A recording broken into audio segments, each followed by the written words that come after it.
Welcome to The Finance Geeks, a podcast about real financial planning. If you're into numbers, strategies, and building a great planning business, this is your ultimate geeky hangout. Welcome to Season 4, Episode 1 of the Finance Geeks podcast. Thanks for joining us. My name is Warren Shute, and I'm joined by Paul Cleworth.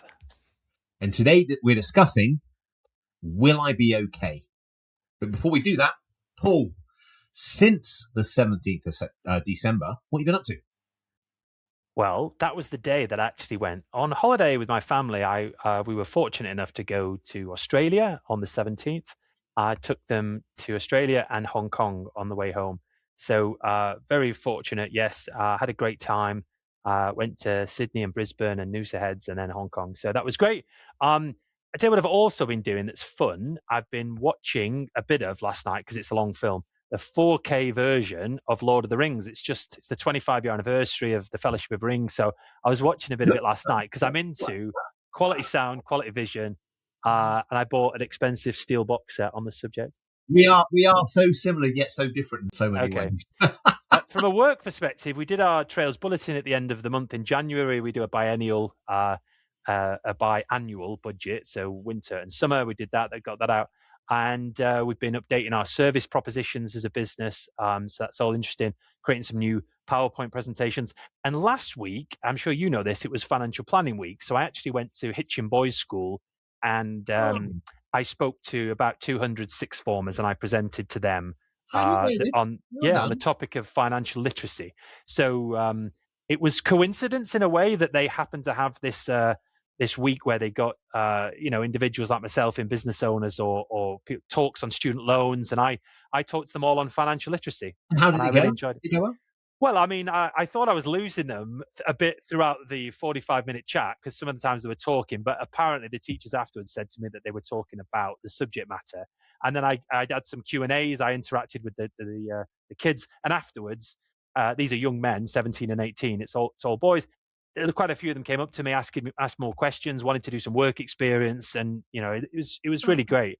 So I felt good about giving a bit back, and I think I can refine it and get a bit better in due course. But I'd like to do it perhaps in some other schools. You said about the work experience. We've had one of Bella's friends from her school in before he goes off traveling, and he's been outstanding.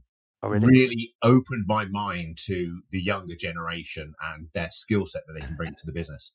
So if one of them comes knocking on your door, at least consider it. They've been outstanding.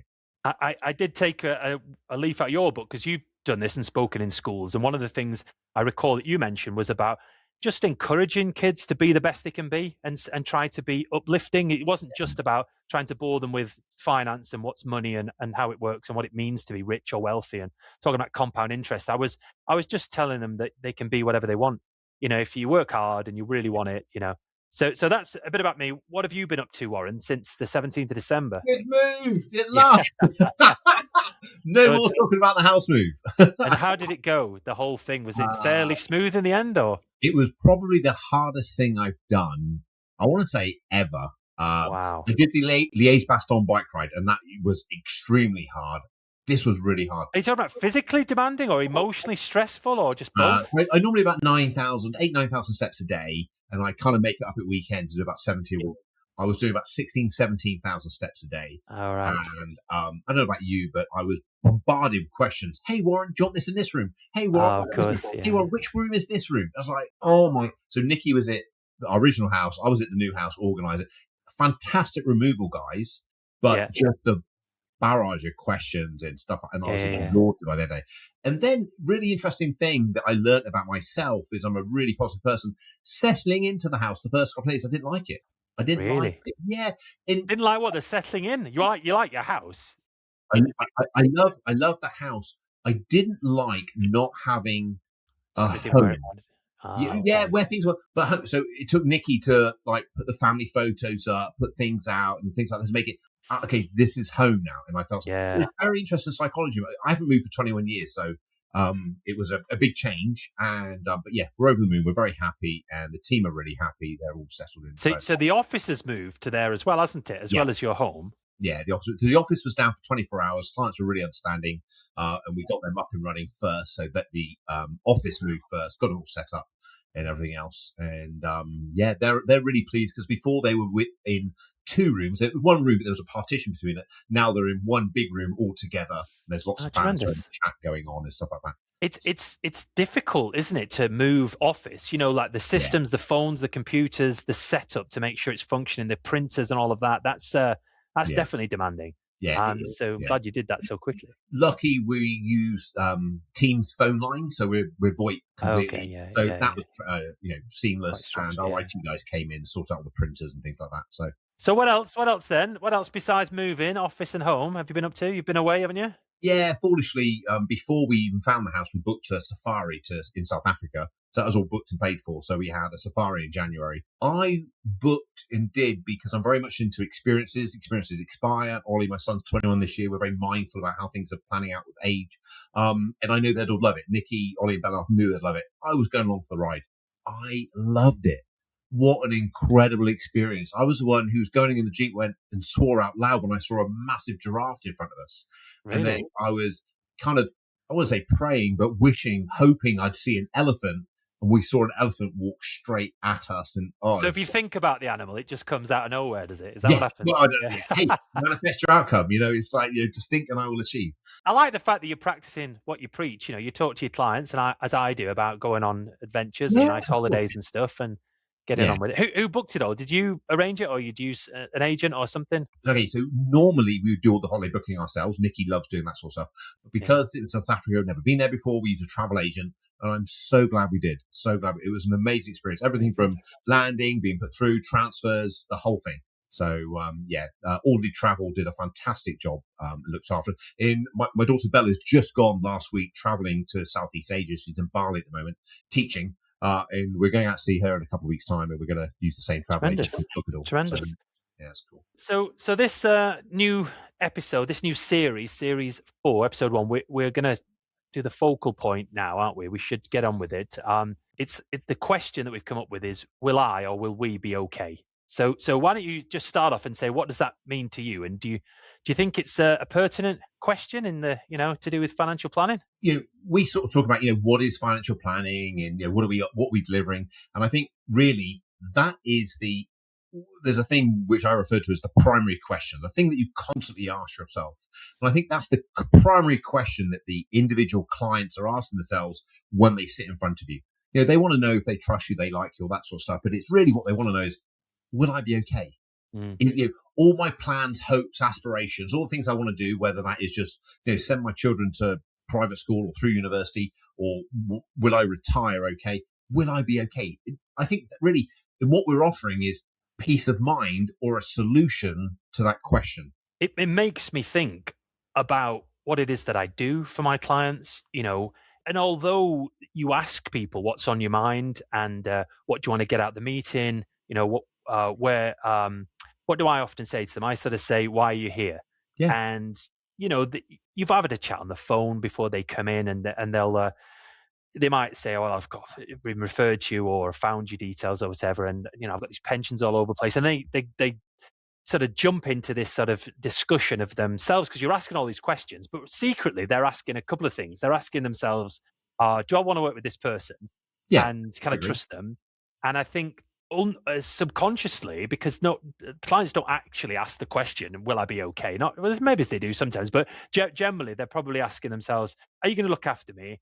And with the assets that I've got, what do I need to do to achieve my goals? And so we start talking about the goals and objectives, and they're all already saying, just give me the answers, give me that reassurance, explain to me in a way that I can understand what I've got and, where am I going to get to? And money in itself is so it's so complicated. It's so emotive that you do get incredibly intelligent clients that just don't have a mathematical brain. Yeah. And yet what you've got to do is figure out a way when you're talking to them about how you're going to empathize with them, how you're going to sort of help them understand what it is that they've got, and then really drill down into these core goals and objectives and then say, is it possible? And I think that the honesty part of it, the sort of the clarification of that question, will I be okay? It's rooted in fear and uncertainty and this idea of future regret. The client's basically saying, what do I need to do? And as the advisor, you've almost got to say, okay, in a minute, I've got to ask you all these questions and do all this stuff, but we'll eventually get to this point where I'll be able to present to you this strategy, this plan, show you these graphs, these figures, which I'll explain in an intelligible way to answer that question. We are physical beings run by our emotions. At the end of the day, we all have insecurities and uncertainties. So no matter how confident you stand up there, there is some part of your life that you're not completely au fait with.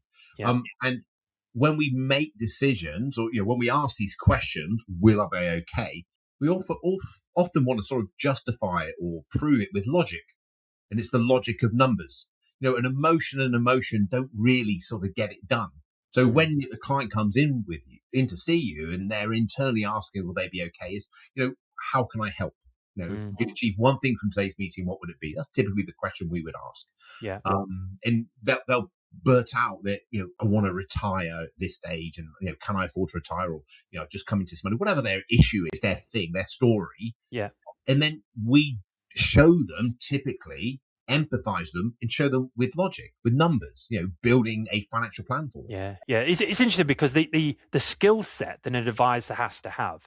If someone listening to this, and whether advisor or client or general public, is thinking that it's all about the tax, the products, the complexity of investing, and being a whiz kid and trying to find some nirvana solution, some sort of optimal way of doing things that no one knows, they're like a cheap way of doing it. It's not that at all. It's actually having an understanding of sort of what clients can control.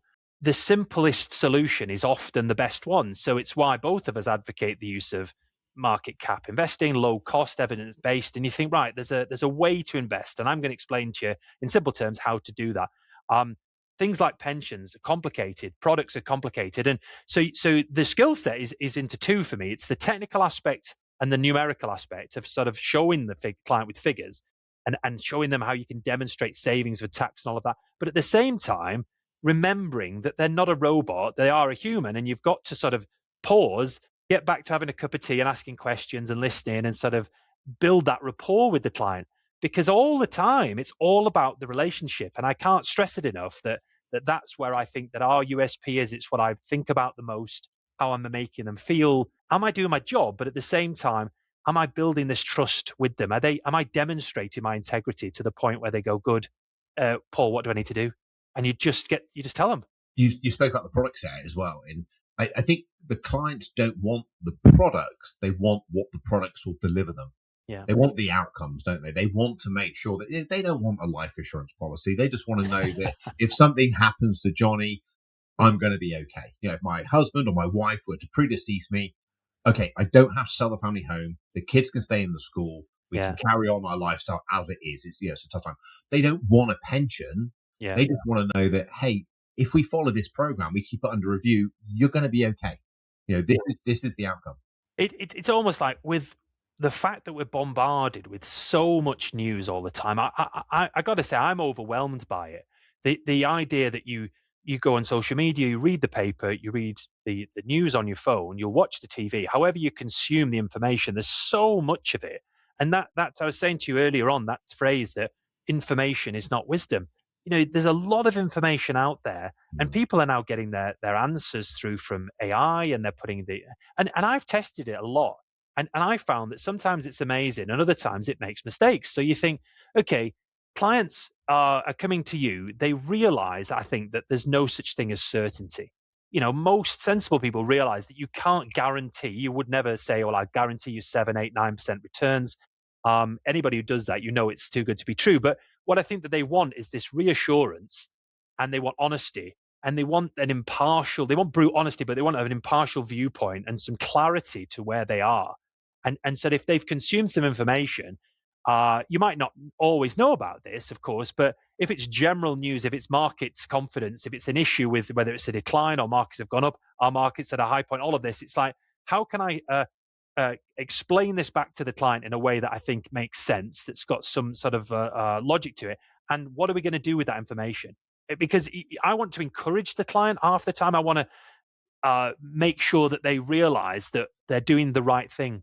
And you're right. You're absolutely right. And one thing that I would jump in on is we often say to the client, hey, look, you've raised this point. do you want the big picture of this, or do you want me to drill down into the detail? Yeah. And we think initially that we have to explain to the nth degree how all these things are going to impact or not impact their lifestyle. But all they want to say, well, is it going to affect me? No, it's not going to affect you. Oh, that's all I need to know, Warren. Sometimes I think we over-explain, definitely over-emphasize. Ask the client. We take information in as individuals at different levels. Some of us like just the big picture, and that's enough. Some of us like the absolute detail. We work with some clients who love the absolute detail. And you just got to work with your client at their level. And the only way you're going to really know is by asking them, hey, do you just want the big picture of this, or do you want me to dial in and show you the detail? Yeah. Oh, just the big picture is fine.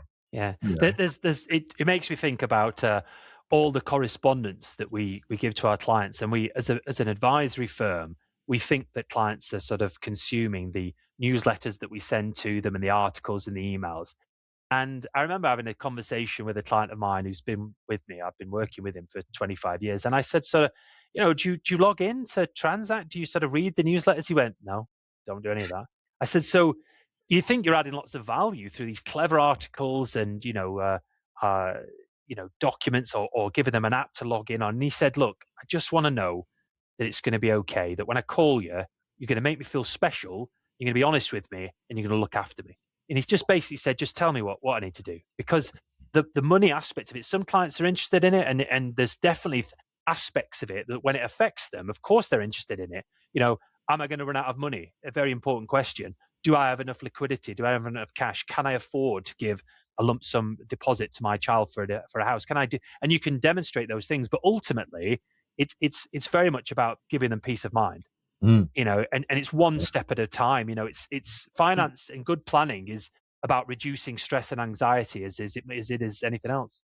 And that am I going to be okay often manifests itself in clients not doing the things that they could potentially do. I was literally having a conversation with a client this week, and financially they're going to be absolutely fine. There's nothing wrong with them. Yet they still insist on buying premium economy flight tickets.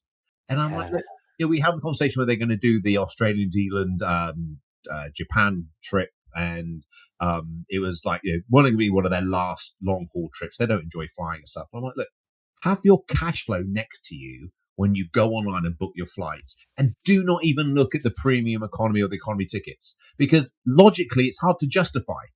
Okay. You look at that price and think, oh, is it really worth that? Just book the business or first class. Just go there first. Just book it. Because if you don't spend it, 40% is going to go in tax. Having that logical reassurance when you're making that decision, because you can't justify it. You can't, you look at it, you just got to go ahead and do it. So, yeah, I think that's important. A lot of what we do is sort of reframing the conversation. So it's moving clients away from that idea of, are we on track? To sometimes, do we have the right safety margins? Do we have flexibility? Do they have time and options? It's interesting that a lot of people, clients, intelligent clients that I meet, are sometimes so busy with their lives, working and kids and family and commitments, that they just don't get the time to have a conversation with somebody that's like ourselves, that's impartial, that's sort of saying, why are you working? How much is enough? When can I stop work? What options do I actually have? And if you give someone the options of anything and you explain them, and don't give them 50 options, you talk about 2 ideally options and you sort of pros and cons of each. And then you say, this is my recommendation. This is what I would do. This is my suggestion. And I'm quite careful with the language that I use with a lot of clients, of course. But if you explain things carefully to the point where the client can make that decision, I think that they feel good about it. You want to help the client make a good decision with their money. As part of that, am I okay? It's not just, will I have enough money and will it run out? It's what happens if. The what if scenarios that you're covering a lot of the time, or am I able to do something? So in any kind of planning meeting, review meeting with clients, I'm going to check things like their expression of wish for their pension. Have they got LPAs and a will in place? These are all fundamentals. And then you go through a checklist to be organized with them. Are they kids clients? Have they filled their allowances? Have they done this? And you've got to balance that. I'm here to help you do all of these things with, let's just have a chat. Because actually, sometimes it gets too tick box formula, doesn't it? And you're like trying to cover it all off, and you're like, they're just exhausted by the end of the meeting. You have the easy meetings when the client's got too much money, they're on track, it's all going well. And you have the other ones where, and let's talk about this, where the clients are not on track. They've either got the wrong attitude to money, or they're just, you project these things forward and it's not realistic. So what happens? What do you do with a client that's just not on track in lots of areas? What do you do? So I think there's a lot of scenarios. One is where they're just not going to be okay. And they say, internally they're saying, am I going to be okay? And I think the first thing you have to do is be honest with them, say no. It's true. If you carry on doing the things that you're doing, this is what it's going to look like. Yeah. They're paying you a professional fee not to walk out feeling great. They're paying you to feel reassured. Now, you can't leave them there. You can't leave them there and say, no, you're not going to be okay. You've got to help them find a solution. Yeah. That's what that might be. But I can link it back to a client that we still have. And she was a very, very successful buyer. I won't mention anything else than that, for a well-known company. And she had a very good spending habit. And when we did a cash flow, she was not going to be okay because of that reason. And you have to sort of then go into, what did this give you? Why are you doing it? Why are you spending this money? Where's it come from? What's the background behind it? Yeah. And support them with strategies to ease off that. Yeah, definitely. It's this idea that as part of being a helpful coach and advisor, the brute honesty has to come out. So you're right. You do a projection, you have a discussion, you look at the cash flow, you look at the income and expenditure, and you do the projections. And if they're just either not going to achieve their goals or they're going to run out of money, what do? You sort of adjust the client's expectations about future returns. You help them change their habits, and you're not going to judge what they're spending monies on, but you are going to ask the question: does it bring you pleasure? Does it bring you joy? And do you understand that you're spending more than you earn, or rather you're not saving enough? So getting into the habit of better savings and investing habits, getting into the habit of paying down debt. I'll talk to clients about overpaying mortgages, overpaying debt, making sure they use their allowances, and you're course correcting to the point where maybe they have to work another 2 or 3 years to achieve their goal. Or, so instead of age 60, obviously it's 63, 65, hopefully not too long. Or they have to accept less and be just happy with that. Or they have to put in more and they have to earn more. One of the things the fourth option of just let's assume better returns in the plan. Well, let's just put it at 10% a year returns. We never do that. We always just project at 6% net of charges, even though we know that our 100% equity models will do probably about 8%, 8.5% on average over the long term net of charges, because we want to achieve the goal. We don't want to we want to use pessimistic or realistic projections. So that course correction is important. When we're sat with a client, we've built the cash flow out and it shows that they're going to run out of money. Am I going to be okay? Based on the current assumptions, no. There's only 3 things we can do. We can improve cash inflows, so you can earn more money, you can receive more money, you can work for longer. Yes. Okay. We can reduce cash outflows, so we can spend less. We can save on charges, save on tax, or we could improve investment returns. Quite often they'll be in a lower equity portfolio. They might be in a lifestyle type fund, that kind of thing. Yeah. And when you kind of just simplify it down, it's like, oh, okay. So it's not really so what's it going to be? And then we start exploring. Well, you can't guarantee it increases to returns. Are you saying that if they're in a 50-50 model, you can say, look, if you want a higher return, we need to move into a higher level of equities to get 6, 7, 8%? I feel really confident if the client's in a cautious portfolio, we can improve the returns over the long term, for sure. I get that. I put it into equities, and I'm not worried about talking to a client about that. I think quite a lot of advisors shy away from talking about getting better investment returns. I think if you're in a diversified high equity portfolio, you're going to achieve a better return than if you're in some kind of balanced, cautious, managed portfolio. 100%. Lifestyling. I believe that. And it goes beyond that, because now perhaps with the concept of FOMO, grass is greener, onset of crypto trading and so forth, and the prevalence of it, that there are people out there that sort of are so impatient about achieving their goals and getting to a point where they achieve financial independence, they're willing to take obscene risks for the possibility, and it seems very remote, of getting 20 or 50 or 100% returns in a year. And they're just like, getting rich slowly, the sensible way, and diversifying and doing it that way. 100% equities, some people think that's high risk. If it's globally invested, if anything, it's the best way to invest categorically. As soon as you start introducing commodities, gold, including gold, and you start individual stocks and crypto and wine investments, it just gets complicated and you're more likely. You then start going into the really high risk territory. Yeah. But the uncertainty of will I be okay? No, you're not. And then holding that conversation with them and not just sort of agreeing with them the whole time, and then coaching them through. And it might take a follow-up meeting to allow them to think, well, do I want to work another few more years? Quite often, clients will say, well, I don't feel like I can carry on doing the same job as I'm doing now, but I could potentially do a job with a lower income. Yeah, and just factoring that in can help. Do you know when you get a quote for an electrician or a plumber to come around to your house, and all the things that you really want to know is what's wrong? Sorry, you already usually know what's wrong. Can you fix it? And what will it cost? Right. Yeah. Most of the times they just want that.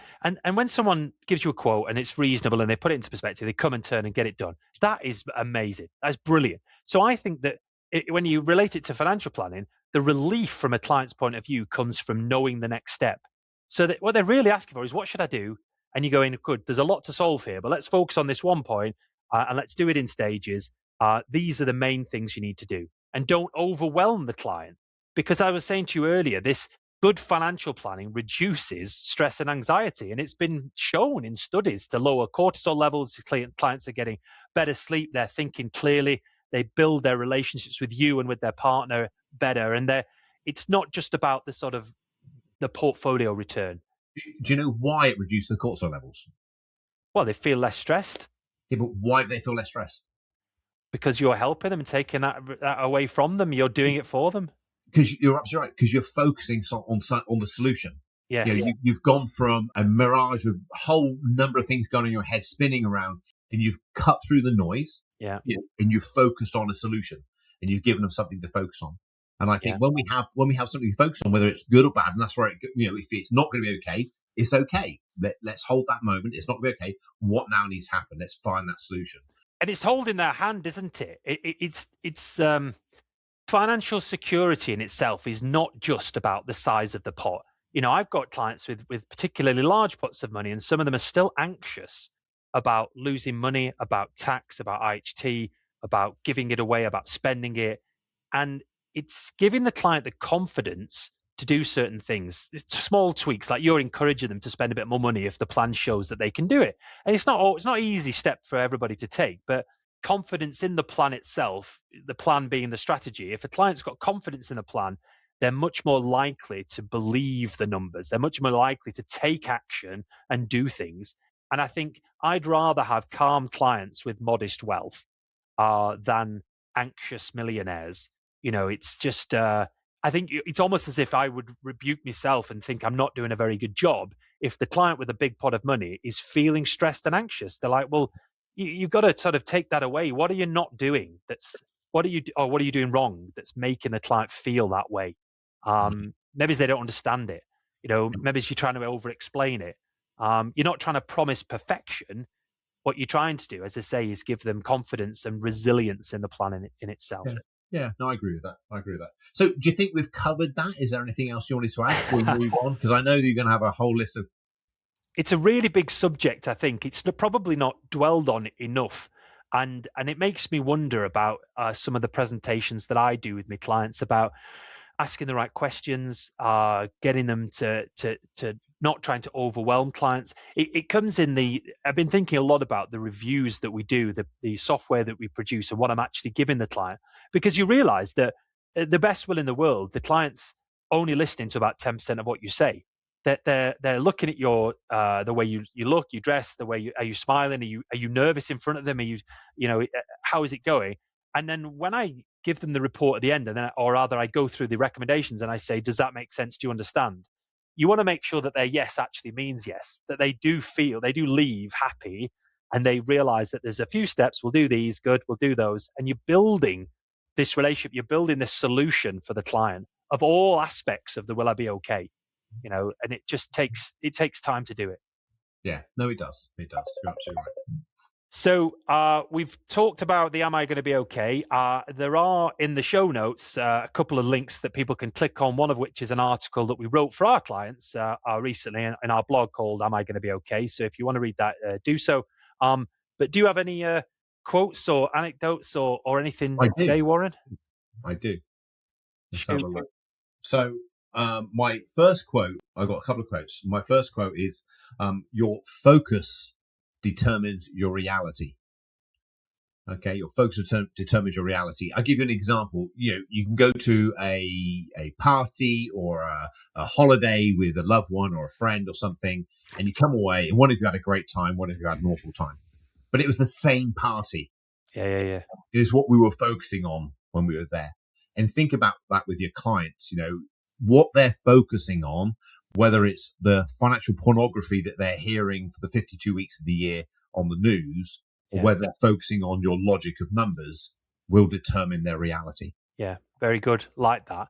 I'm, as you probably know, into Stoicism and everything that it sort of stands for. I've got a quote here from Epicurus, and I love their names. Epicurus.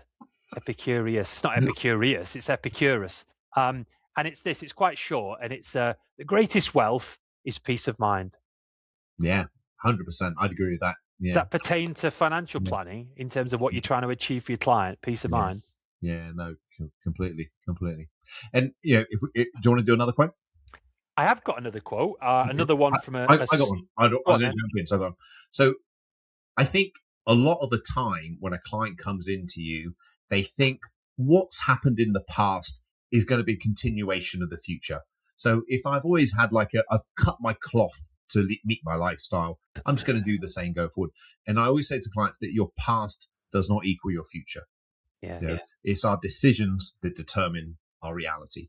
So our past does not equal our future. It's great that I remember we wrote an article. Was it in November or December? I don't know when it was, but I included the quote. It might have been it was in a LinkedIn post that I did, and I said, what did I say? The past is history. The future is a mystery.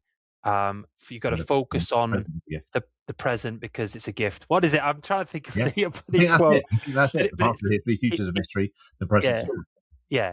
And it's true that you can dwell on and have regrets of all the things that you haven't done or things that have gone wrong and why it's someone else's fault. And I think that as a planner, someone who does include projections for clients, I'm very mathematical and logical, and I want to make sure that the numbers work. But at the same time, I'm trying to balance that with, is the client enjoying the present moment? Are they making sensible decisions right now? Are they enjoying themselves now? Are they being happy now? So when we talked earlier on about the amount of information out there, and you just mentioned the term sort of financial pornography, he's literally swamped on my social media. I'm just trying to not look at it at all now, quite frankly. But it makes me think about the way that other people contemplate their reality. So there's a quote here from Seneca that says, we suffer more often in imagination than in reality. Yeah. It's terrible. It's awful. The world's awful. And there's actually lots of good news stories out there. And a lot of people don't practice gratitude. They don't look at themselves and sort of think what's going right. It's all about what's going wrong. Yeah. And so that being the advisor, often you're pointing out, and I'm quite don't try to flatter the client and try to compliment them to say things are better than they are. That brute honesty, what we talked about earlier, super important. But at the same time, you're just trying to make it simple, aren't you? Instead of saying, okay, it's not on track, we need to do this. Be calm. Yeah. Okay, well, I think that is a wrap for today. Thanks for tuning in to the Finance Geeks podcast, and we'll be back in a couple of weeks. That's a bye from me. Great stuff. Bye, guys. See you next time. Thank you. Bye. Thanks for tuning in to the Finance Geeks. Don't forget to like, subscribe, and leave us a 5-star review. Drop your comments and questions on YouTube, and be sure to follow us on social media. Join us next time for more insights to boost your financial planning game.